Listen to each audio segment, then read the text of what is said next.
Olá, uma ótima tarde para você ligado aqui no canal do Boi. Sexta-feira, 22 de dezembro, a segunda edição do Agricultura BR já está no ar. Entre os destaques de hoje, você vai ver que no estado do Rio Grande do Sul tem faltado umidade no solo e isso já traz impactos às lavouras de soja e de milho. Enquanto isso, o estado do Mato Grosso tem recebido chuvas acima da média. Essa situação atrapalha já as atividades de plantio de algodão e na região centro-oeste como um todo atrapalha os tratos culturais no campo. Também nesta edição falamos sobre setor florestal e o destaque de Mato Grosso do Sul no cenário brasileiro. Previsões do tempo, cotações de mercado e muito mais você acompanha a partir de agora aqui no Agricultura BR.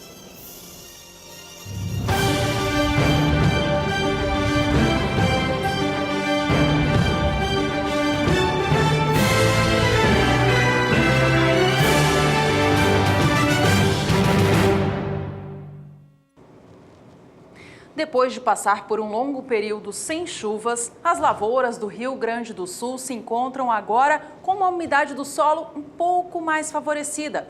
Tiveram precipitações nos últimos dias, garantindo, portanto, alguma recuperação nestas áreas agrícolas. A situação, no entanto, não é nada satisfatória para esta nova safra, temporada 17-18. O prognóstico climático adianta uma estação de verão com chuvas abaixo da média e com isso os produtores estão bastante preocupados. Essas altas temperaturas que têm sido registradas nas últimas semanas no estado gaúcho, aliado à umidade do solo que ainda não é tão favorável, indica sintomas já de estresse hídrico em lavouras de soja e de milho.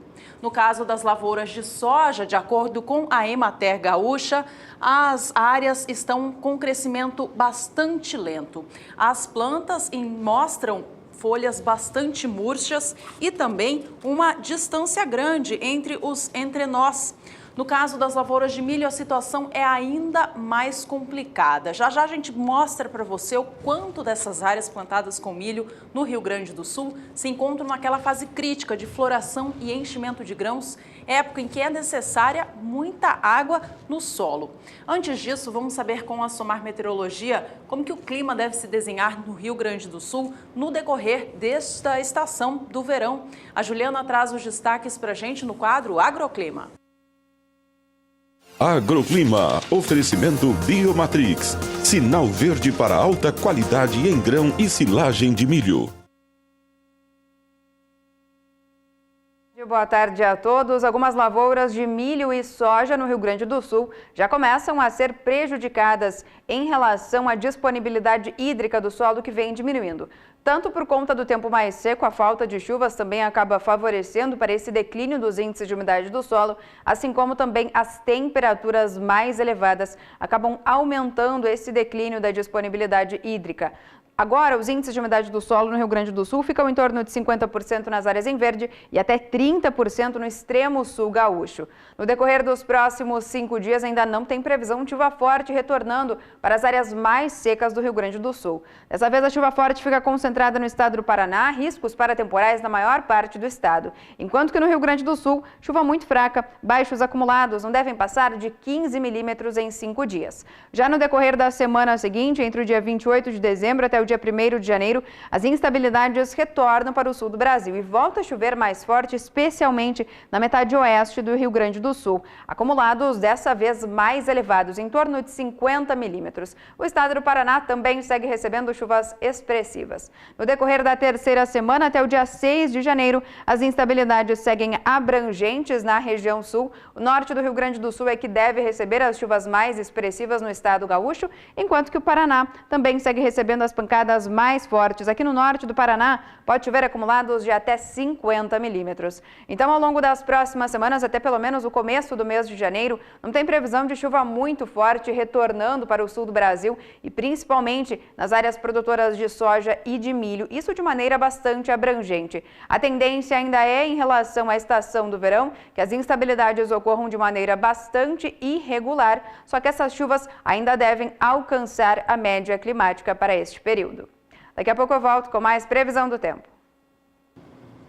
Pois é, a situação não é tão favorável para a safra de verão do estado gaúcho, como a gente pôde ver agora com a Juliana Rezende. Eu comentava há pouco sobre os sintomas de estresse hídrico que as lavouras têm sentido por lá e a gente traz em detalhes agora estas situações de acordo com a Emater Gaúcha. As lavouras de soja têm apresentado um crescimento lento. As folhas estão murchas e há uma pequena distância entre os nós, nos entrenós. Essa é uma situação que mostra que a planta está faltando água nessa fase de desenvolvimento delas. No caso do milho, a situação é ainda mais preocupante porque boa parte das lavouras já se encontram na fase de floração e enchimento de grãos, fase que determina o potencial produtivo dessas lavouras. De acordo com a Emater Gaúcha, cerca de 35% da área plantada está na fase de floração. 40% na fase de enchimento de grãos e as atividades de colheita já começam a ser registradas pelo Estado, estando até o momento 2% de tudo aquilo que foi plantado.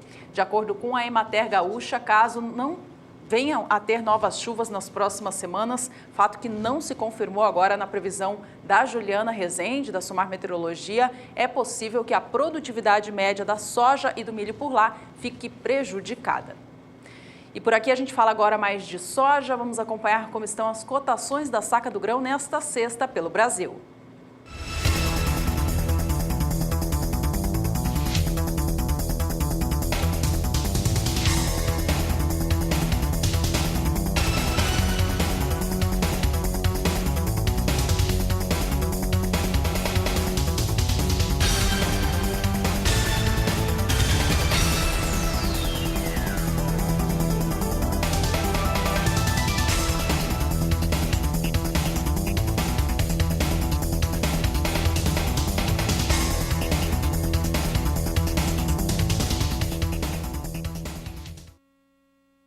O Agricultura BR destaca agora a Argentina, país que tem determinado sobe e desce das cotações internacionais de grãos, em especial da soja e do milho, lá na Bolsa de Chicago. A Argentina, que fica próximo ao estado do Rio Grande do Sul, tem tido clima bem parecido com o estado gaúcho aqui do Brasil.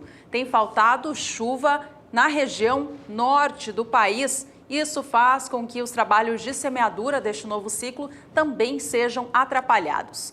O país até recebeu chuvas nestes últimos dias, mas só na região central e na região sul, permitindo com que essas áreas avançassem com as atividades de semeadura.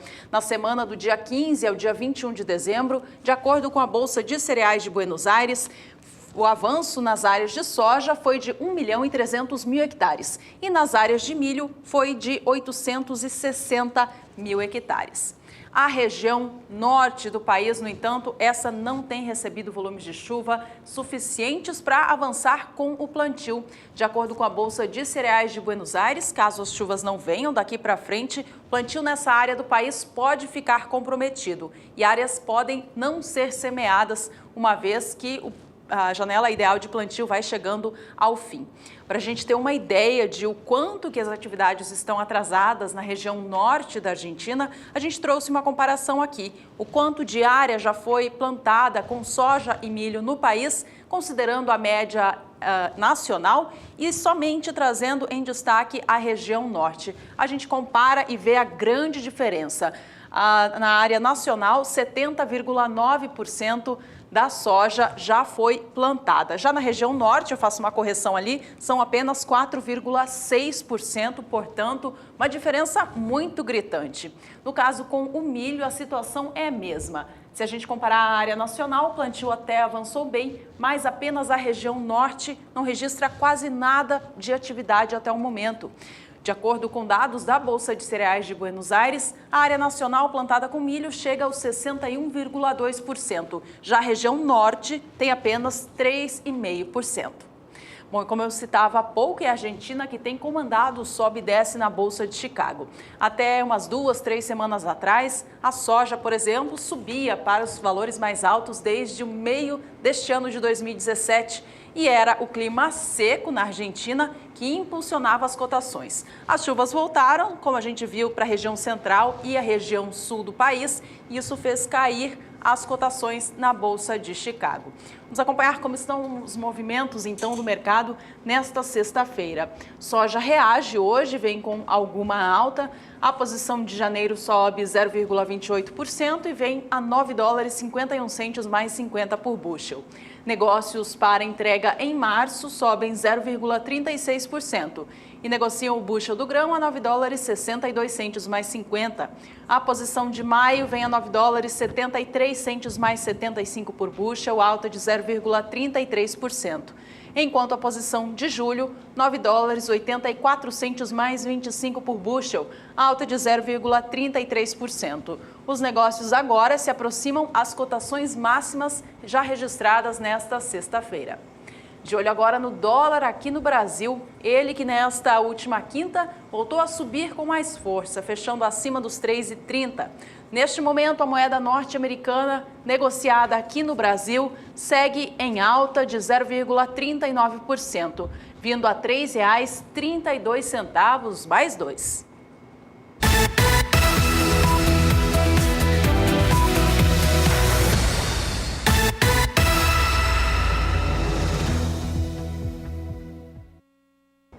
É hora de acompanhar como que a soja foi negociada nos portos do Brasil nesta semana. Ela que sofre influência da soja negociada em Chicago e do dólar aqui no Brasil. Vamos ver qual foi o resultado destes dois fundamentos, então, operando sobre o valor nacional.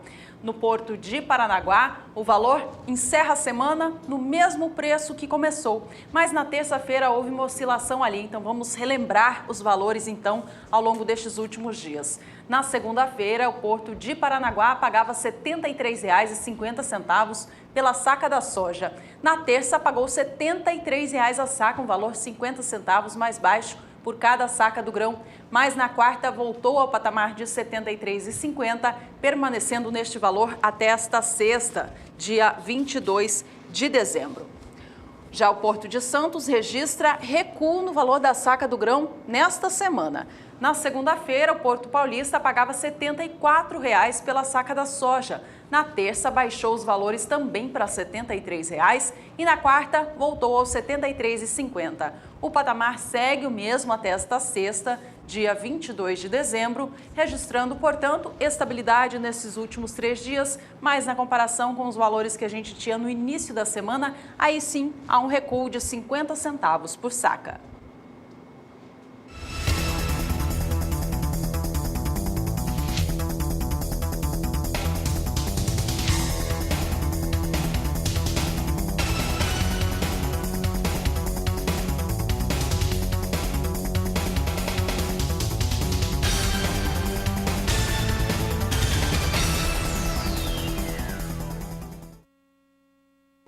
Com as lavouras de soja no campo, a hora é de cuidar, fazer o controle fitossanitário, doenças e pragas. Em Sinop, no estado do Mato Grosso, uma área experimental está fazendo esse controle de pragas e doenças. O repórter Valdir Pacheco foi lá conferir.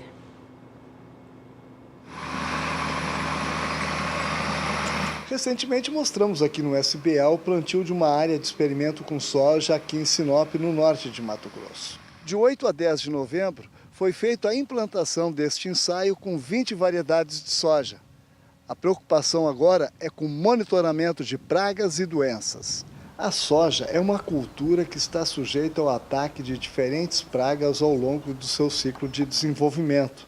No manejo da cultura, é importante a adoção de estratégias e controle de insetos. E aqui nesse experimento, já está havendo manifestação de algumas espécies. Já foi identificado algumas espodópteras na área, já pequenas, grandes, já foi feito um controle já com alguns produtos à base de piretroide. Então, e agora começamos a ter uma preocupação maior com mosca branca no meu campo, principalmente no meu campo aqui, que tem a presença de adulto, ninfa e ovo. Então, da agora para frente, a gente vai começar a ter um monitoramento mais específico para o controle tanto de adulto como ninfas. A mosca branca, ela, se não tomar cuidado, ela é um fator limitante de produtividade? Com certeza. Além de estar sugando a planta, ela injeta uma toxina nas plantas que pode favorecer o desenvolvimento de doenças, Com uma dessas de doença pode favorecer a parte da fumagina, que impede a parte fotossintética da planta. Isso pode favorecer perda de produtividade, ocasionando entrada de outros patógenos para dentro da planta. A decisão de controlar uma praga deve ser baseada em um conjunto de informações como estágio e densidade populacional dos insetos. A aplicação é feita de acordo com o nível de infestação. Se há presença só de adulto, então há feito um tipo de controle. Se há presença de adulto, ninfa e ovo, então há um manejo diferente de rotação de produtos para que tenha um manejo adequado para o controle, usando desde controles químicos como controles biológicos, hoje que tem alguns produtos à base de biológico, para manter sempre a população em níveis baixos. Querendo ou não, é um inseto que acaba tendo muito revoadas, então isso você nunca vai conseguir ter uma limpeza total, uma área 100% limpa, então sempre mantendo o controle da área, níveis baixos para ter um excelente nível de produtividade. Todo o trabalho no experimento, o agrônomo conta com a ajuda dos acadêmicos da Universidade Federal de Mato Grosso, UFMT, campus Sinop, através de uma parceria com a instituição. Essa parceria envolve desde a análise fenológica, do desenvolvimento da escultura, que a gente está avaliando agora a parte de desenvolvimento, como que época ela começa o florescimento, como que está se desenvolvendo as cultivares aqui no campo. Então essa parceria envolve tudo isso, esse acompanhamento junto com eles, para a gente tornar isso cientificamente adequado para validar no campo. Valdir Pacheco para o SBA. E a gente vai agora para um rápido intervalo. No próximo bloco, o assunto é algodão. Você vai ver como está a atividade de plantio no Mato Grosso e também as ações envolvendo o setor no estado da Bahia. Não sai daí, voltamos em instantes. O Ministério da Agricultura lançou neste mês de dezembro o selo AgroMais Integridade, uma medida para buscar mais transparência nas relações do agronegócio. Para você que representa alguma empresa ou entidade do setor, o Adriano Edival tem um recado. Gente, o agronegócio sempre foi um dos pilares da nossa economia. Não importa o momento, o campo sempre esteve presente com a sua força, o seu dinamismo, segurando o tranco. Pelo seu trabalho, o produtor rural merece todo o reconhecimento. E é por isso que o Ministério da Agricultura criou o selo AgroMais Integridade, para destacar todas as empresas do agronegócio que trabalham com ética, transparência, respeito às leis, aos trabalhadores e ao meio ambiente. Mais do que um reconhecimento da sua competência, o selo AgroMais Integridade vai valorizar a sua marca, porque consumidores e investidores estarão de olho em quem produz com ética, integridade, respeitando o trabalhador e o meio ambiente. Quer saber como obter o selo e ser líder no reconhecimento dos brasileiros? Acesse o site agricultura.gov.br e veja como obter o selo AgroMais Integridade.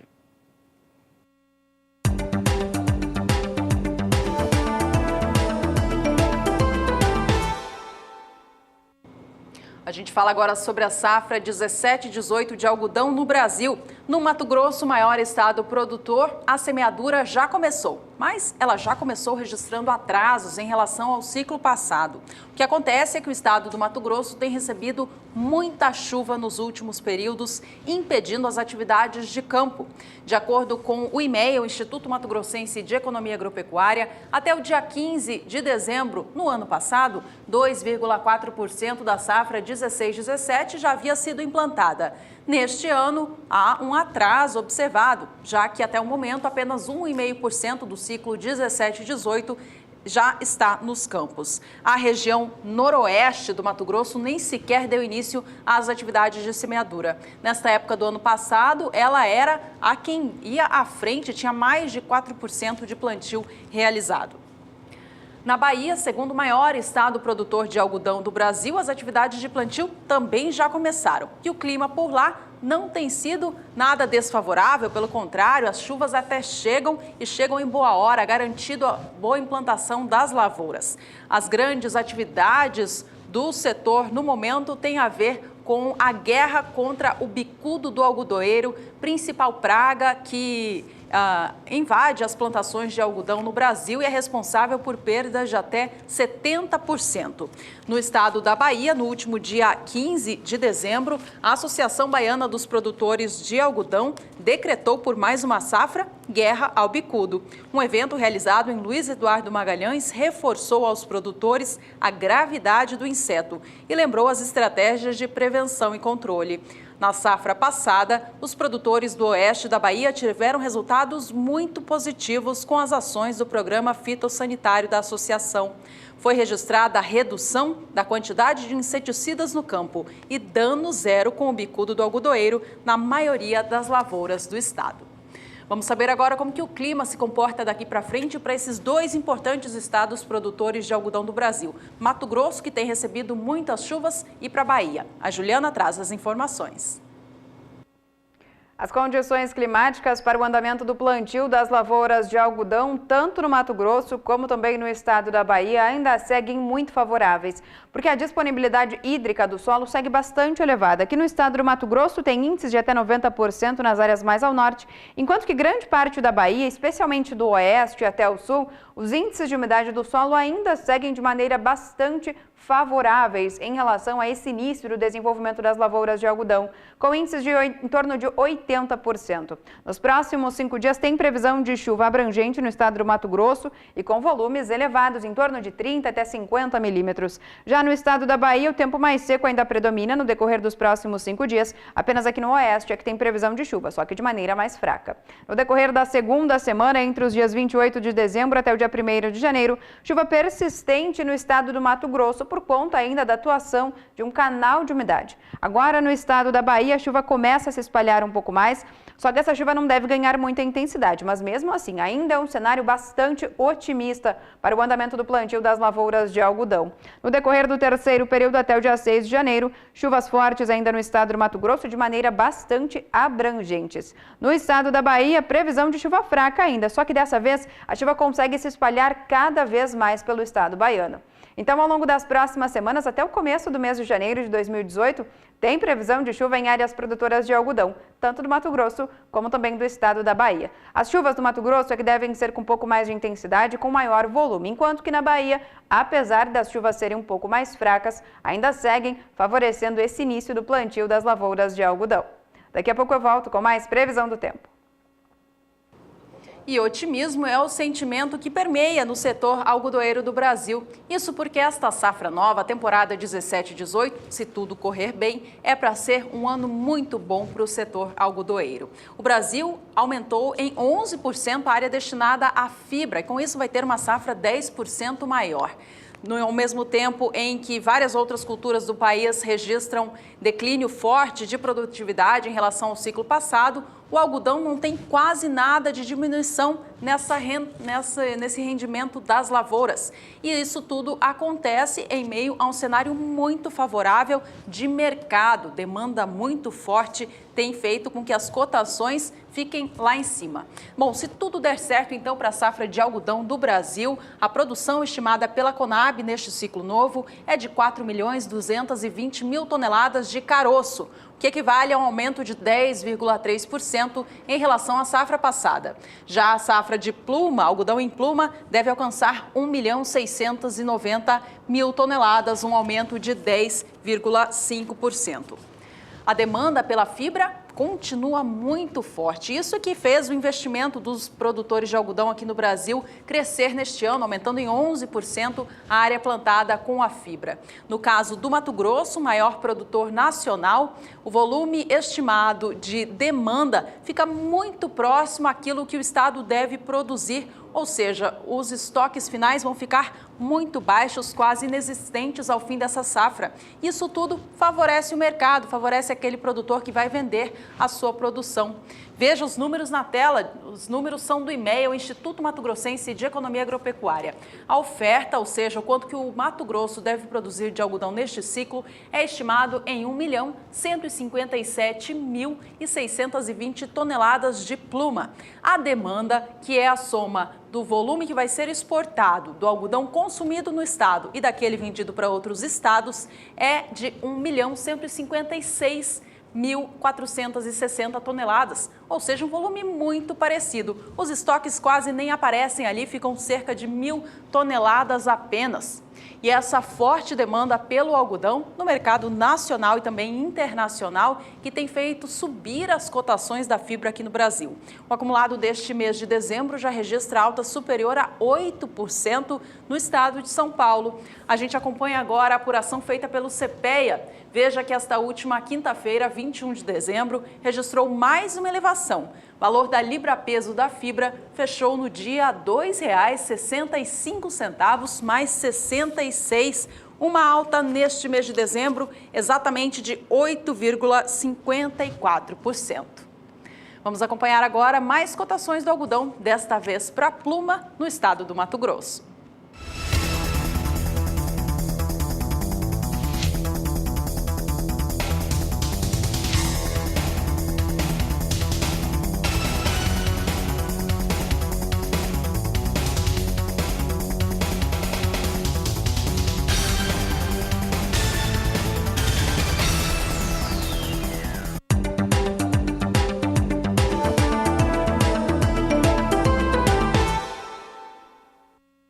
É hora de acompanhar como foi o comércio do milho no Brasil nestes últimos dias, nessa semana. O destaque da vez é para a região centro-oeste do país. O estado de Goiás registrou o valor de R$ 25,25 pela saca de 60 quilos do grão na média estadual. O valor não sofreu alteração ao longo desta semana, uma vez que já se aproxima o fim de ano e é comum para essa época do ano ter baixa comercialização. Contudo, não houve, portanto, mudança para o preço do milho em Goiás.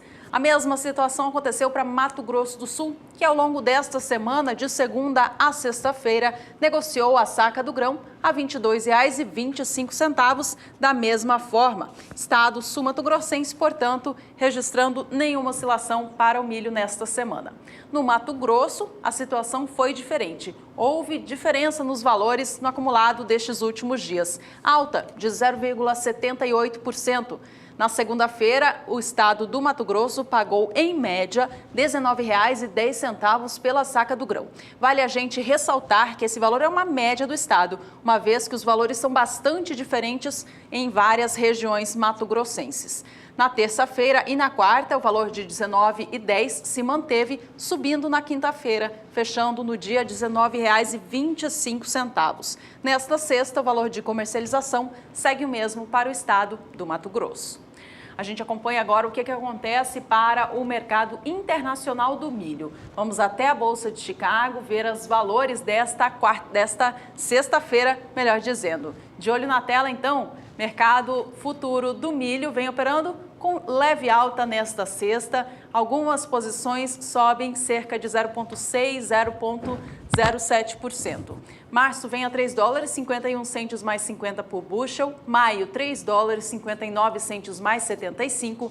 Milho negociado para entrega em julho, $3,67 mais 75. E a posição de setembro teve o último negócio a $3,75 por bushel. Pouquíssima oscilação para o milho negociado na Bolsa de Chicago. De acordo com especialistas do mercado, é comum a comercialização dos cereais ser menor nesta época do ano, visto a proximidade com os feriados.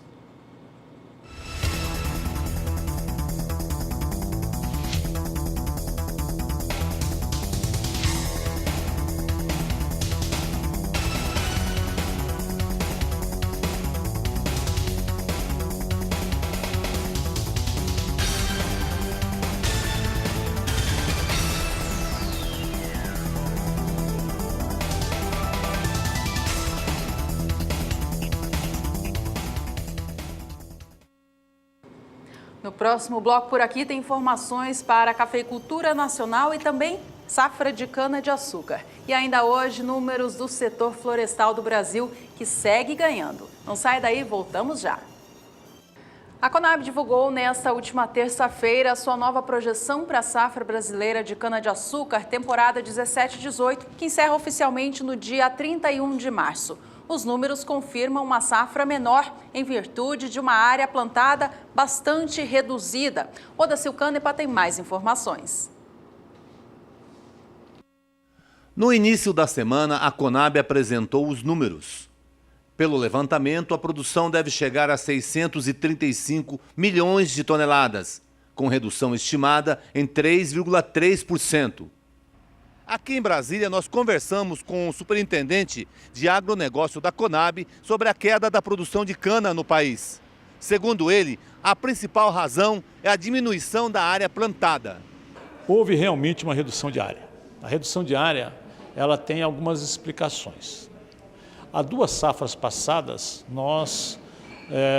o clima não deixou que colhesse toda a área. Então, para a área do ano passado, foi uma área bisada, que se chama área bisada. Então, uma das diferenças de área foi dessa área bisada. Então, não é bem, foi mais um ajuste. Outra questão que a gente observou é que não está havendo renovação de áreas arrendadas, seja por conta da usina, que não se interessa mais por aquele arrendamento, seja por conta do produtor também, ou do proprietário, porque ele está usando essa área para poder utilizar para outros produtos. Então, a área foi reduzida basicamente em função disso. Outro fator que eu acho importante citar é que a cana também tem sua rotação, né? Por exemplo, o amendoim entra em área de rotação de cana, então tem esse processo que está sendo feito. E muito interessante citar que a área foi reduzida porque também aumentou a área de renovação. Isso é importante porque está havendo um processo de renovação da cana e isso vai ter reflexos positivos para o futuro. O setor, de coisas positivas, nós comentamos a respeito do aumento, foi a maior área de renovação nos últimos 7 anos. Isso quer dizer que o setor está pensando de forma positiva. Segundo a gente observou foi que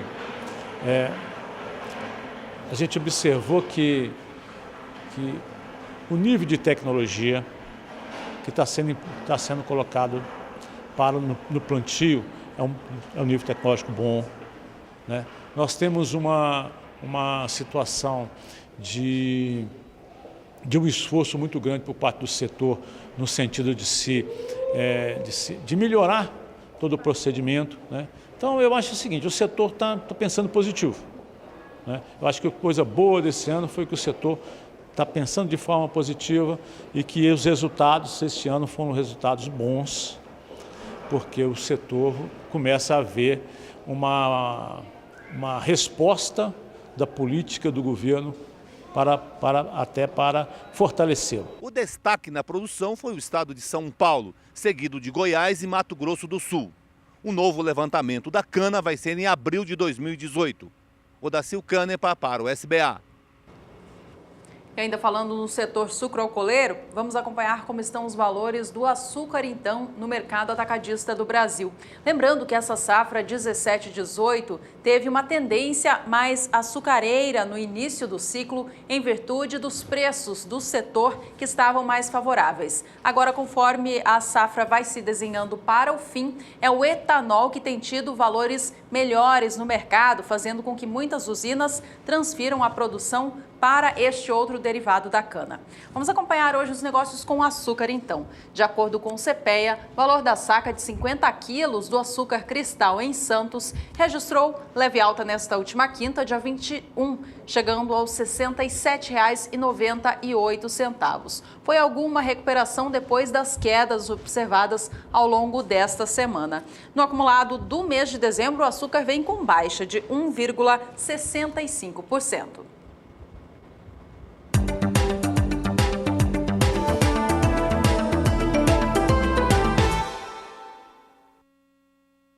É hora de ver como foi esta semana para o mercado do café aqui no Brasil. Houve alta para o café Conilon registrado no Espírito Santo. Vamos ver de que alta foi essa. Na segunda-feira, o estado pagava R$ 380 pelo valor de cada saca de 60 quilos do grão. Lembrando, o café Conilon tipo 78. O valor de mercado se manteve assim até a quarta, quando nesta quinta subiu para R$ 385 a saca. Nesta sexta, o valor da saca de Conilon segue neste preço no estado capixaba. Já para o café arábica negociado na região produtora de Mogiana, em São Paulo, também houve alta nestes últimos dias. A gente acompanha agora na tela como foi a comercialização. Na segunda-feira, mercado de café em São Paulo pagava R$ 450 pela saca de 60 quilos do café arábica. Este valor se manteve assim na terça, mas na quarta subiu para R$ 455. Na quinta, houve mais uma alta para o café arábica em Mogiana, R$ 460 a saca. E o valor permanece o mesmo nesta sexta, aos R$ 460. Ao contrário de Mogiana, em São Paulo, a principal região produtora de arábica do Brasil, sul de Minas, não registrou oscilação no preço no acumulado dessa semana. O preço da saca se manteve nos R$ 460 em todos os dias da semana, desde a segunda-feira até esta sexta. Bom, vamos saber agora mais dos valores do arábica na região sul de Minas Gerais.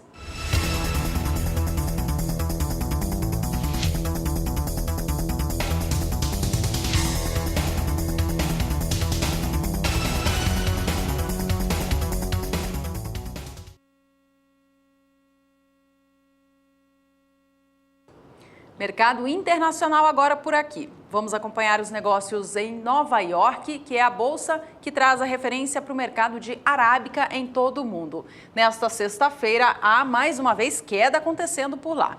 Posição de março vem a $1, 21 centes mais 75 por libra-peso, com queda de 0,40%. As negociações que acontecem hoje para entrega em maio vem a $1, 24 centes mais 10 por libra-peso, queda de 0,36%. Os últimos negócios para o contrato de julho foram de $1, 26 centes mais 45. Vale a gente lembrar que o valor de referência considerado positivo para o arábica na Bolsa de Nova York é acima de $1 e 30 centes por libra-peso, então os valores vêm bastante pressionados. E o motivo são as chuvas ocorrendo aqui no Brasil, maior produtor e exportador dessa commodity. A gente vai agora até a Bolsa de Londres, ela que tem as negociações futuras para a variedade robusta, a Conilon que a gente chama aqui no Brasil. Nesta sexta-feira, café robusta vem com alta lá na Bolsa de Londres. A alta, no entanto, não chega a recuperar toda essa queda acumulada que os negócios com a commodity têm. A posição de janeiro vem a $1.711 por tonelada, com alta de 0,35%. Março, $1.712 por tonelada, recuperando hoje 0,41%.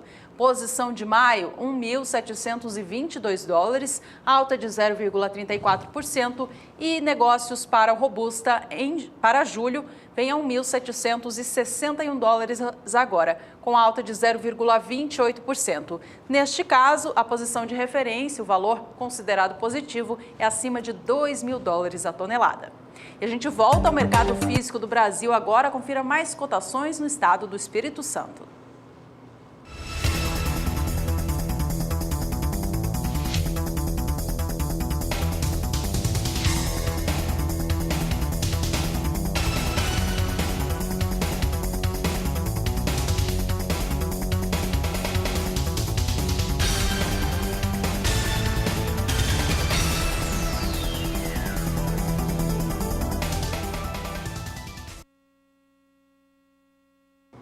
No próximo bloco tem notícias envolvendo o setor da aviação no meio rural. E ainda hoje, números do setor florestal do Brasil.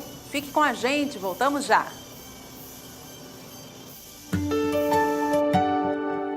Por aqui, ao acordar, os olhos são voltados para a terra. E quando não são eles, todos os pensamentos são para ela. É chuva, suor, soja, milho, feijão, arroz, café, máquinas no campo. Às vezes é a leveza ou a força da chuva, em outras a dureza da falta dela. Há outros momentos ainda. Parece que a sociedade esquece quem a sustenta e alguns nos criticam. Particularmente é quando trabalho mais. Tem também aquelas vezes que tudo dá certo no campo, mas o preço cai. Normalmente é neste o momento quando mais fico ligado no canal do boi. Há outras situações que parece tudo ter desabado, mas a minha alternativa é olhar para frente e acreditar. Eu vou para o campo e com a terra fico. Com a terra renovo a esperança. Renovamos juntos. Canal do Boi, em 2018, é muito mais agrícola, é muito mais pecuária.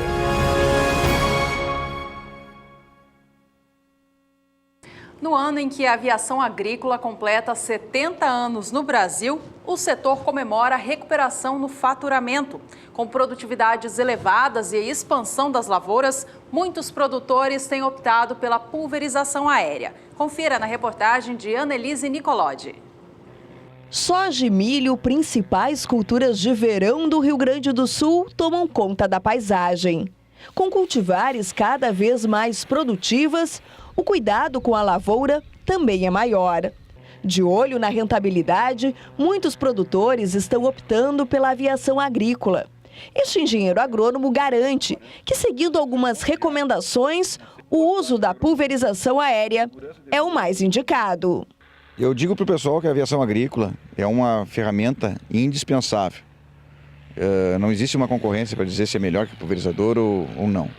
Existe um equipamento com aplicação, uma velocidade muito maior, sem um amassamento, que é, queira ou não queira, uma lavoura de alta produtividade, e o amassamento chega a 3% a 4%.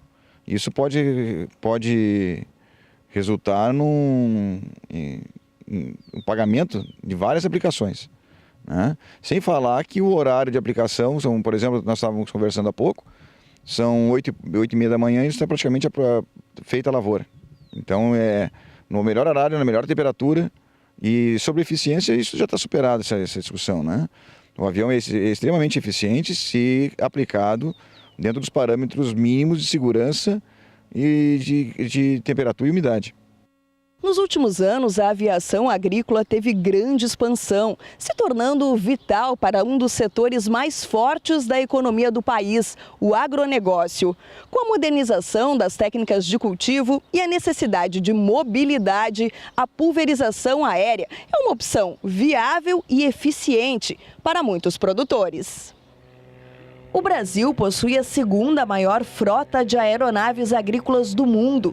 São 2.080 unidades ativas, a maioria do modelo Ipanema, fabricado pela Embraer.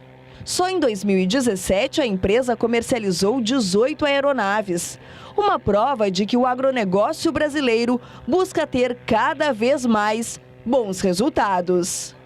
Produtores estão comprando avião agrícola para poder ter o seu avião na propriedade, que comportam esse equipamento. No momento de eu adquirir mais um pulverizador, começo a pensar, porque aquele pulverizador que ele tem na propriedade, ele pode utilizar ele menos, porque há um custo também de utilização do seu próprio equipamento, e há um custo de manutenção, quanto mais usar, mais manutenção vai dar.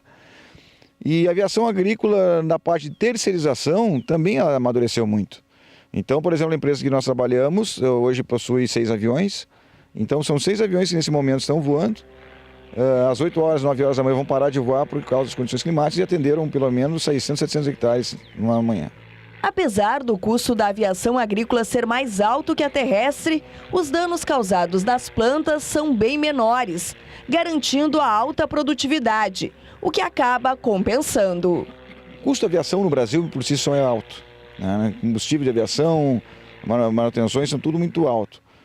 Mas se nós for trazer isso para o campo, comparando, como eu estava falando antes, o amassamento que nós temos e algumas vantagens de horário, ele compensa economicamente. E é como eu disse, uma atividade de aviação agrícola tem que valer a pena para a empresa que presta o serviço e para o produtor.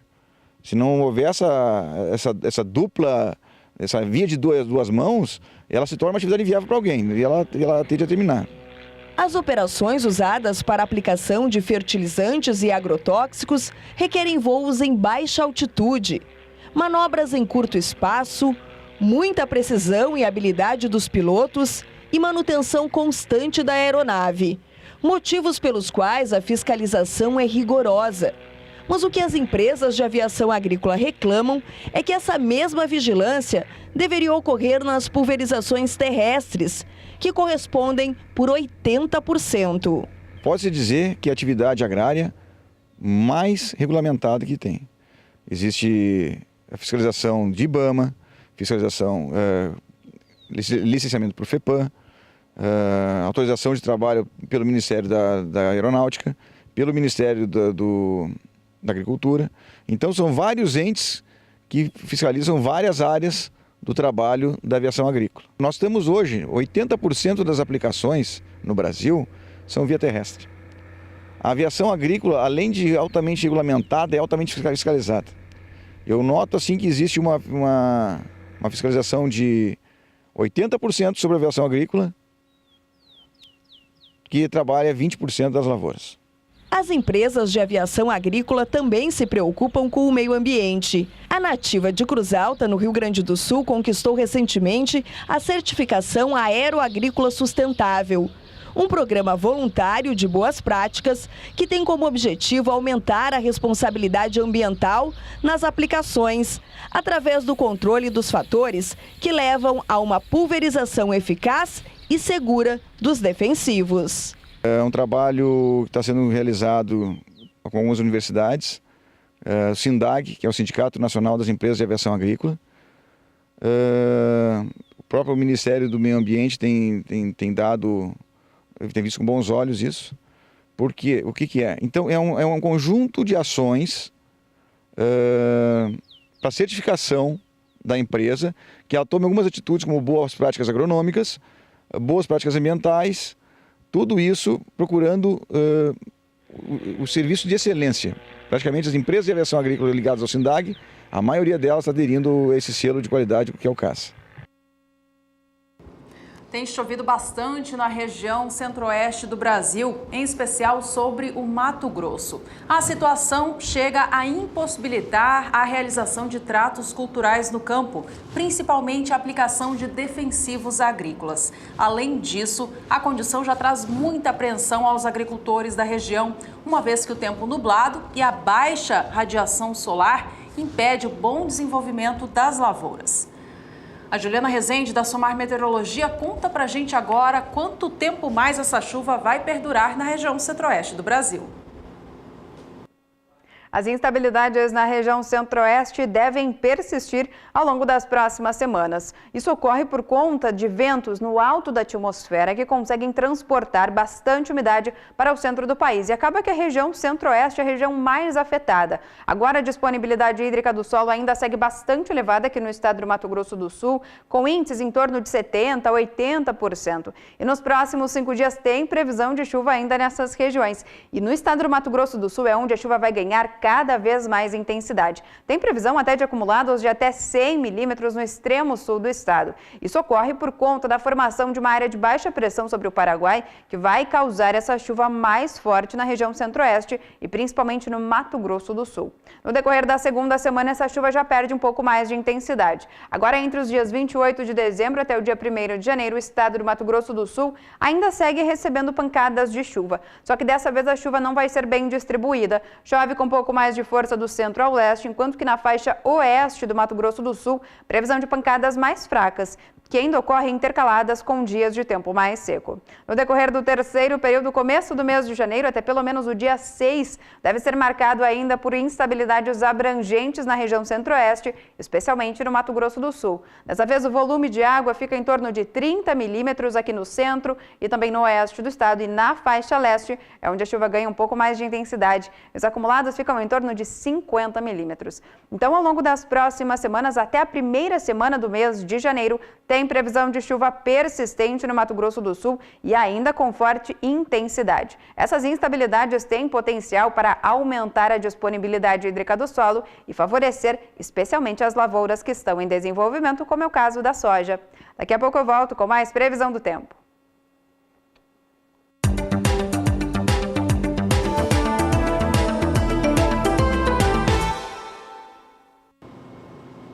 Esta última quinta-feira foi marcada por uma valorização expressiva na cotação do trigo tipo pão ou melhorador no estado do Paraná. O valor da tonelada do cereal saiu de R$ 646,36 para R$ 653,43. Foi uma forte recuperação depois da queda expressiva registrada na quarta-feira, dia 20 de dezembro. Com isso, os valores no acumulado deste mês de dezembro agora vem registrando alta próxima a 1%. Vamos agora acompanhar como foram os negócios com o trigo tipo brando no Rio Grande do Sul nestes últimos dias. A quinta-feira por lá foi de queda. O valor da tonelada do trigo chegou aos R$ 589,81. Uma pequena desvalorização em relação ao dia anterior, mas seguiu, portanto, este movimento de baixa. No entanto, no estado gaúcho, este mês de dezembro tem sido de negócios melhores para o trigo tipo brando. Alta no mês é registrada de 1,88%.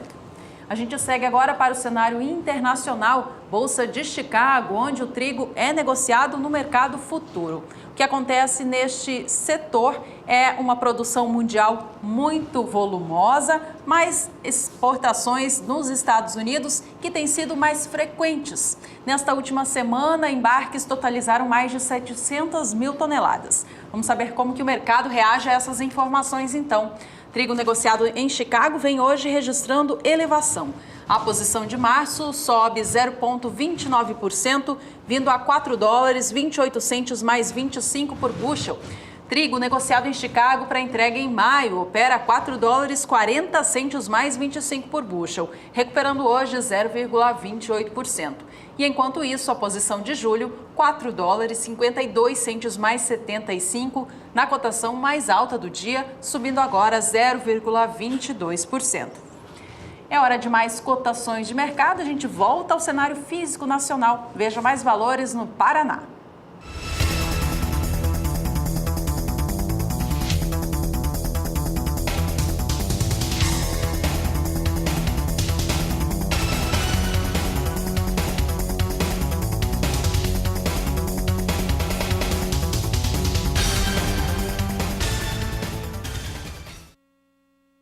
No próximo bloco, a Agricultura BR fala sobre a parte agrícola da pecuária, as forrageiras. E ainda no próximo bloco tem também destaques para o setor florestal do Brasil. Voltamos em instantes. Nós falamos agora por aqui sobre pecuária e os desafios no que diz respeito às sementes de forrageiras. Acompanhe agora uma entrevista feita pela Sara Kirchhoff em São Paulo sobre este assunto, que falou também sobre as novidades do mercado que vem por aí.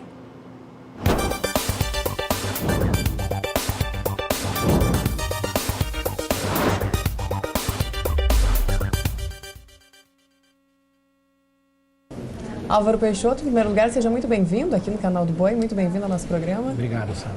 Bom, queria começar te perguntando então sobre os desafios do setor de forrageiras. Hoje a gente pode dizer que o maior desafio é a qualidade de sementes e também a pirataria?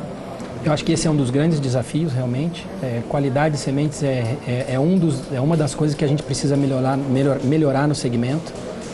Nós temos hoje uma lei que é frouxa, que permite que o produtor compre sementes com 40% apenas de pureza. Isso não é bom, porque ele leva para dentro da área dele palha, pedrisco, terra, pode levar doenças, nematóides. Então a gente está na expectativa realmente que o Ministério possa elevar um pouco esses padrões para que a gente possa ter uma melhor qualidade de sementes para uso na lavoura e também nas pastagens. E quais são os retornos que o setor tem tido por parte do Ministério da Agricultura? Há um esforço muito grande do Ministério da Agricultura em elevar essa lei, fazer com que o produtor realmente consiga receber melhor qualidade das sementes. Existe uma discussão muito grande sobre isso. A indústria, de alguma forma, tem algumas resistências, mas nós somos muito apoiadores da elevação dos padrões de qualidade de sementes de forrageiras no Brasil. E o setor vem trabalhando também bastante para aumentar a tecnologia, que ainda é uma carência, né? Sem dúvida, sem dúvida. Hoje a gente tem mais pesquisa disponível, a gente tem tecnologia de sementes, tratamentos de sementes diversos, de maneira que o produtor vá ter acesso tendo acesso a essa tecnologia, possa ter mais produtividade de forragem, mais produtividade na soja, aquele produtor pecuarista maior ganho de peso. Então, a pesquisa hoje, em especial no nosso caso, muito voltada para incremento de produtividade no campo. E de que forma que os produtores enxergam o uso dessa tecnologia? Eles aceitam bem, eles buscam bastante ou existe uma certa resistência ainda? Essa é a pergunta de $1 milhão. Por quê?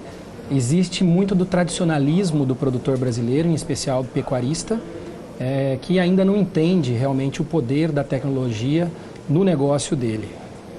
Então, são poucos ainda aqueles produtores que valorizam as sementes de alta tecnologia, sementes incrustadas, tratadas, onde ele pode usar um menor número de sementes por hectare e, ao mesmo tempo, ganhar produtividade com isso, fazer do negócio dele um negócio mais sustentável.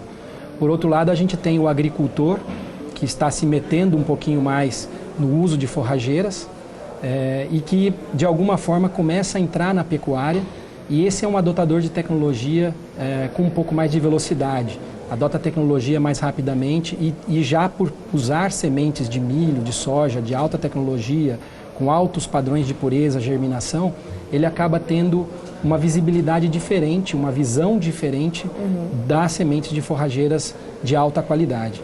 Então, o que nós estamos vendo é que sempre vão existir produtores com mais tendência a adotar tecnologia e outros menos, quiçá nem devam adotar.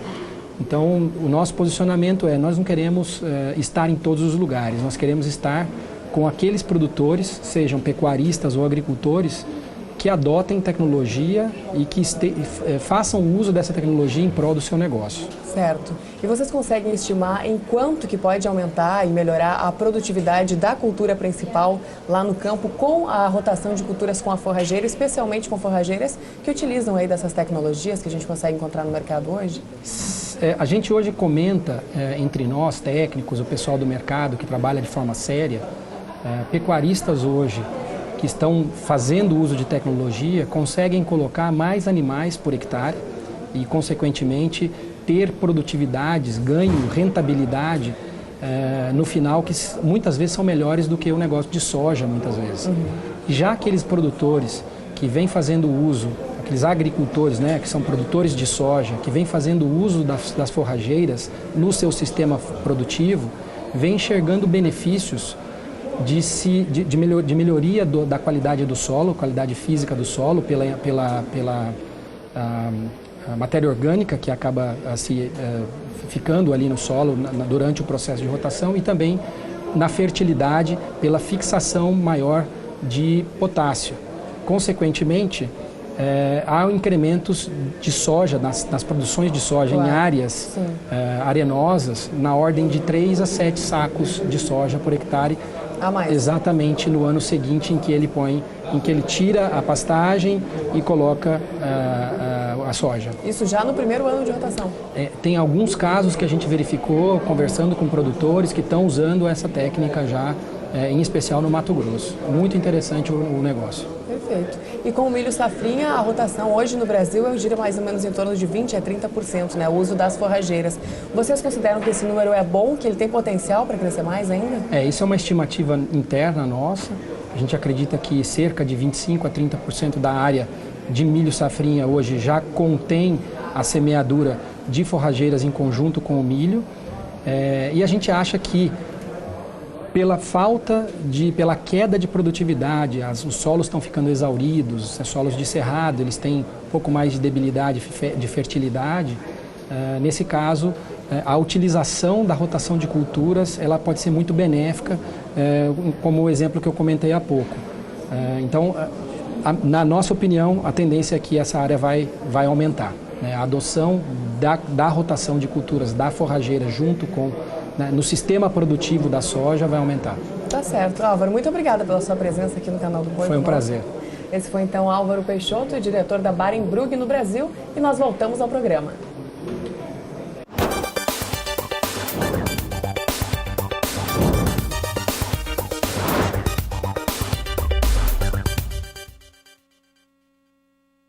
Lançada em 2015 pela Embrapa, a Cultivar Tamanni é o primeiro híbrido Pânico Máximo.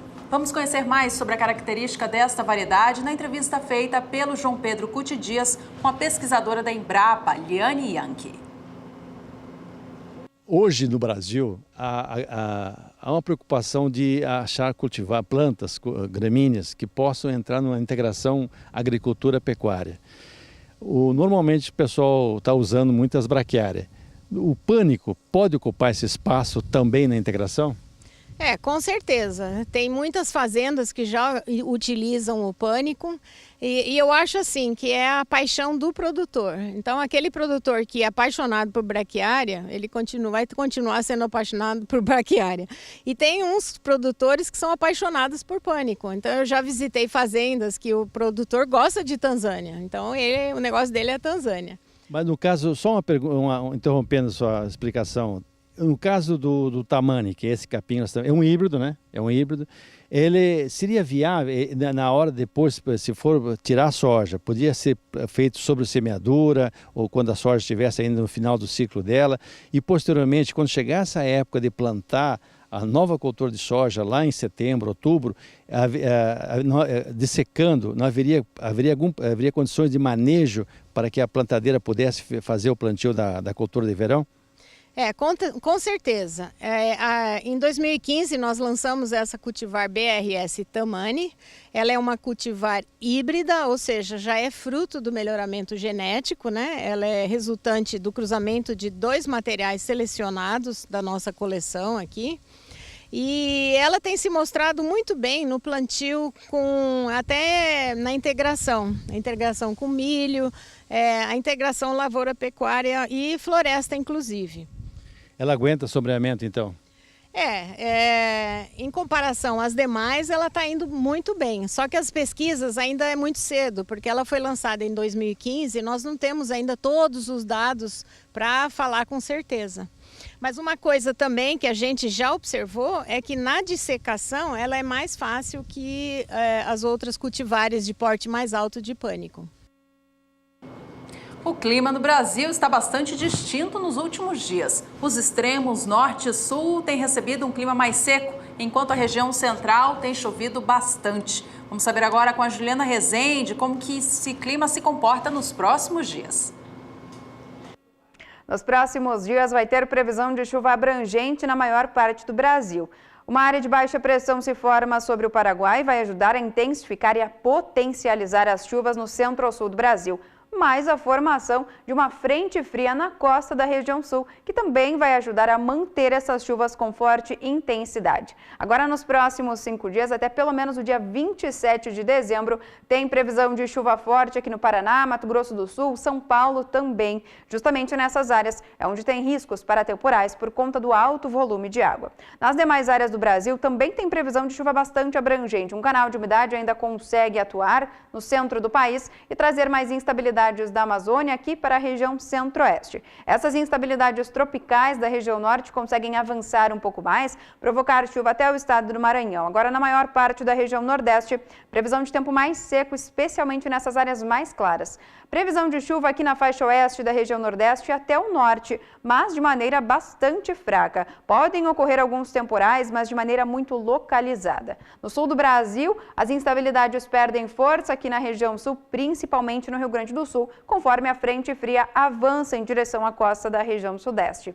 No decorrer da segunda semana, entre os dias 28 de dezembro até o dia 1º de janeiro, as instabilidades mais fortes acabam perdendo intensidade. Então a chuva vai ser bem distribuída na maior parte do Brasil e também do centro-sul. A chuva mais forte fica concentrada entre Minas Gerais, Espírito Santo, também até o Rio de Janeiro. Mas de maneira geral, vai ter previsão de chuva para a maior parte do país e grande parte das regiões recebem instabilidades. Então, ao longo das próximas semanas, segue tendo previsão de chuva em grande parte do país e agora nos próximos 5 dias, previsão de chuva forte, especialmente no Mato Grosso do Sul, Paraná e também no estado de São Paulo.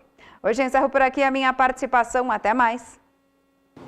O setor florestal do Brasil continua na sua trajetória de crescimento. No acumulado do ano de 2017, gerou receita em relação às exportações no seguinte montante, valor de 7 bilhões e 700 milhões de dólares. O volume ficou 11,4% acima do que o setor florestal gerou em receita durante todo o ano de 2016. E esse valor, até agora, portanto, já supera tudo o que o setor conquistou ao longo do ano passado. É a celulose que traz maior parte deste faturamento. Ela segue crescendo com muita expressão. De acordo com o IBA, a Instituição da Indústria Brasileira de Árvores, a receita gerada com as exportações de celulose em 2017, considerando os meses de janeiro a novembro, somou 5 bilhões e 700 milhões de dólares, 14,1% acima do faturamento gerado em 2016. Já as exportações de papel alcançaram 1 bilhão e 700 milhões de dólares, 2,3% acima do mesmo período do ano passado. Já os painéis de madeira, que têm um volume menor de receita, ainda assim tiveram ganhos expressivos, chegando a 226 milhões de dólares em exportação ao longo do acumulado deste ano. Uma receita que está 18,8% acima do que o registrado em 2016. Em Mato Grosso do Sul, a empresa que representa os produtores e consumidores de florestas plantadas do estado elegeu a nova diretoria para o biênio 2017-2019. A repórter Miriam Valadares conversou com o atual diretor executivo, Dito Mário, a respeito dos últimos avanços do setor em Mato Grosso do Sul e sobre os desafios desta nova gestão. De 90 mil hectares de florestas plantadas, Mato Grosso do Sul cresceu em ritmo acelerado. O estado atingiu em 2017 a marca de 1 milhão e 50 mil hectares de árvores plantadas. O número é significativo e superou a projeção do Plano Florestal. De acordo com o Plano Florestal que foi feito em 2008, 2009, era para nós termos 1 milhão de hectares em 2030. Então nós avançamos. Mas uma coisa que foi realmente o ponto da virada foi a legislação ambiental, a desoneração da licença ambiental. Isso foi muito importante para que o Estado pudesse ter esse desenvolvimento que teve. Mato Grosso do Sul hoje tem chance, tem 10 milhões de hectares degradados. Nós conseguimos recuperar 1 milhão de hectares com as florestas e temos condições de fazer muito mais pelo meio ambiente. A partir de agora, assume uma nova gestão. Quais os desafios? Bom, os desafios são muitos e alguns deles grandes também proporcionalmente. Os grandes desafios que nós temos são principalmente da logística e do transporte, da infraestrutura, né? Que é a ferrovia, que é as estradas, tanto federal, a 262, que deve ser duplicada, tem as estradas vicinais, que é para tirar a madeira da propriedade e levar até a fábrica. Esses são os grandes desafios que nós temos. Para dar sequência ao crescimento vertical, a nova gestão precisa ainda atrair outros investidores e diversificar os elos da cadeia. Nós temos hoje 3 fábricas em funcionamento, uma da Eldorado, uma linha da Eldorado e 2 da Fibra já funcionando. Mas nós temos chance de ter outras empresas de celulose.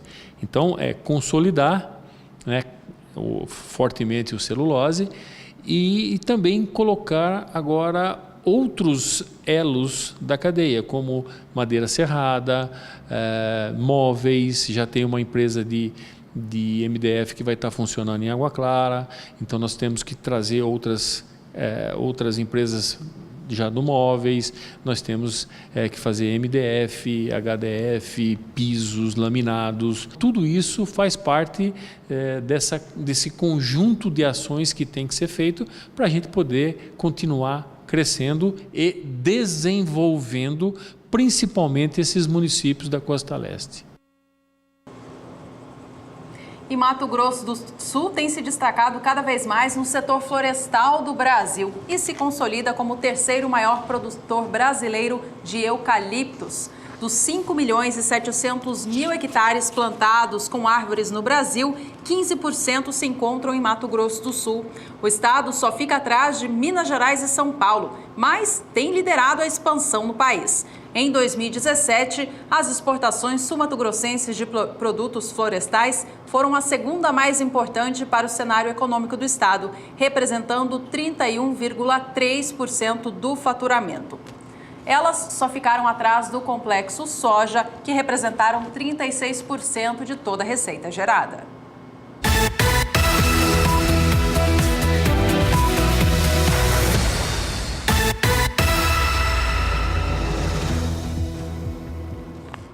E é da soja que a gente volta a falar por aqui agora. Vamos acompanhar os valores nestes últimos dias para dois importantes estados produtores, Rio Grande do Sul e Paraná.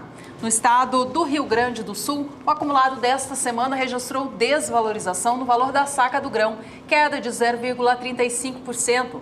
No início da semana, o estado gaúcho pagava em média R$ 69,75 pela saca da soja. Os valores caíram para R$ 69,50 na terça-feira e assim permaneceram até hoje, sexta-feira, registrando, portanto, esta baixa de 25 centavos por saca no acumulado de 5 dias. A queda também aconteceu para o estado do Paraná nesta semana. Ela é equivalente a 1%. Vamos acompanhar como foi a negociação da soja por lá, então.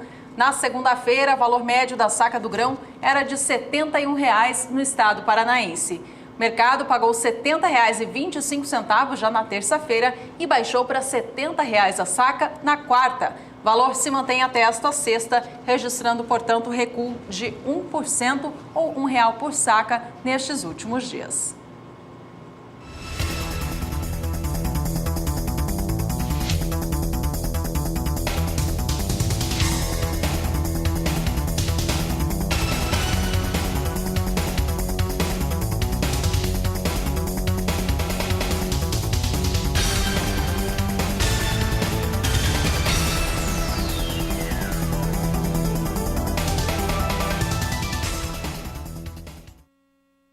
Minutos finais desta edição, vamos acompanhar a soja em Chicago agora, como que ela vem operando nesta sexta-feira, já em um ritmo bastante lento de negócios, visto os feriados do fim de ano. Negócios vêm com leve redução neste momento em relação ao fechamento de ontem. A posição de janeiro opera $9,48 mais 25 por bushel, leve queda de 0,05%. A soja negociada em Chicago para entrega em março opera $9,58 mais 75 por bushel, baixa de 0,02%. A posição de maio também vem com quase nada de mudança a $9,70 por bushel e a posição de julho $9,80 mais 75, todas neste momento apresentando uma leve tendência para baixo. Já aqui no Brasil, o dólar comercial, mesmo nessa reta final de ano, vem oscilando. Nesta sexta-feira, vinha com alta frente ao fechamento desta última quinta, acima dos R$ 3,30. Neste momento, a moeda norte-americana segue em alta no Brasil, ela passa de 0,5% agora. Dólar comercial vem cotado a R$ 3,32, mais 6. Com estas informações, encerramos aqui mais um Agricultura BR para você. Não se esqueça, tem um boletim às 5h20 da tarde pelo horário de Brasília com o resumo desta sexta-feira. Eu espero você.